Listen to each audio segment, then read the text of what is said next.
John McChesney's in the house, Erie wrestling icon, and of course, Jordy, his manager, along with him today. He's the icon. No. Two icons, How we hard should is it say. to keep this guy on the straight and narrow? Hey, you know what? He's been doing this a lot longer than any of us have, so I'm just his manager, but he's been... You're just along for the ride then, having yes, a good I'm time. just here. I'm just happy to All be right. here. And we'll talk about the big Revenge Rumble coming up, but to call you an icon, John, you have done so much for Erie wrestling. I try. I mean, February right now, this is my 23rd year of doing this. Oh my gosh. My first ever match was up at the original Perry Highway Hose Company on Upper Peach Street, and there was only maybe 120 people there. And then, you know, I got more involved with it outside of Erie, but I always wanted to come back and try to make shows here bigger and better. And over the last 23 years, myself, Aaron Draven, Mike Roberts, and a guy named Jamie Scott have really worked hard putting on shows. We used to do them at the Saga Club.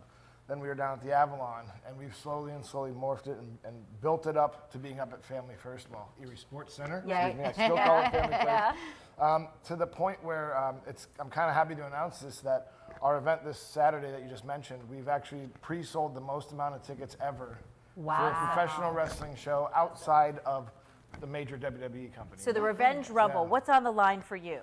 Well, for me personally, I'm really honored. This Saturday night, I'm wrestling EC3. He is the NWA World Heavyweight Champion.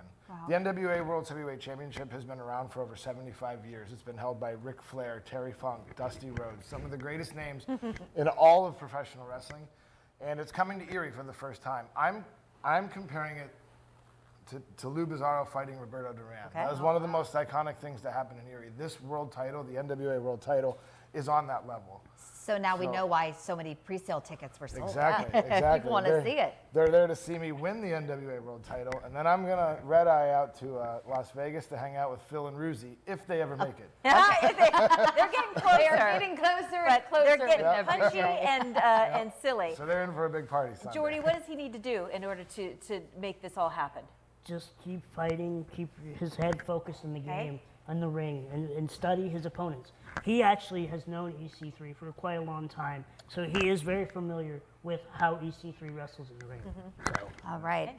John, what do people need to know if they want to come down this weekend? Yep. This is Saturday, right? Saturday night, the Erie Sports Center on Oliver Road. It starts at 7. The doors open at 6. There are still plenty of tickets available right at the door. Yes, the pre-sale has ended, but you're more than welcome. We want to pack this place. All right. Our record is over 650 people. I want 800 there that night. But yeah, tickets are $20 at the door. There's the Revenge Rumble. There's my NWA World title match. And then the big main event, though, is the return of Titusville's own Rocky Reynolds. He's been out of the ring for over 6 years. He's another icon, as you could say, in this area. He hasn't been in the ring in 6 years. He's had an issue with Derek Dillinger. Got into it with Rocky's daughters at our last show. So Rocky's first match in 6 years. And Derek, I wouldn't want to be you because Rocky's coming. It's going to be a lot of drama coming up this weekend. John, thanks so much. We're excited for you. Awesome. Good luck at the Revenge Rumble coming up this weekend. Nice to see you guys. Thanks for stopping in. We're going to send it back over to the Weather Center. See what's